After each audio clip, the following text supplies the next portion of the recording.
What did your psycho ex do? I caught my girlfriend of 6 years cheating on me in the basement with a guy who looked no older than 16. When I caught them, I told them to make themselves home, have fun, and went upstairs to do my daily things. Few minutes later, I heard them mumbling things to each other in the hallway and the guy left the house. Girlfriend hesitantly checked on me. I was cooking my meal, and after some minutes of silence she started screaming, shouting and accusing me of not loving her, pleading with me to show some reaction. She threw things at me, shouted and cursed. I didn't budge a bit and completely ignored her. After she consumed all of her rage, she simply left the house. Now the thing is, it's not like I didn't love her. I firmly believe cheaters are losers. The only reason they do things behind their partner's back is they are dependent on their partner in one way or another.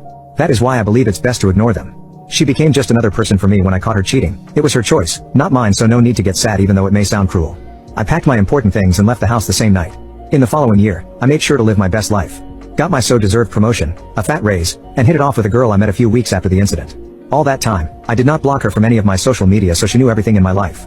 She messaged me every day, tried to convey messages through our friends, but I just laughed it off and ignored everything. Last week, her calls got even more aggressive. Had thousands of unread messages from her and I simply ignored them again. Days after, I had police officers at my door and I was taken to the police station to be investigated. They told me she ended her own life and blamed me in her note. After explaining everything to them, I went back home. Old mutual friends, her relatives, and even some of my relatives have been blaming me for everything. Some call me a monster, some call me an emotional abuser. I read all her messages last night.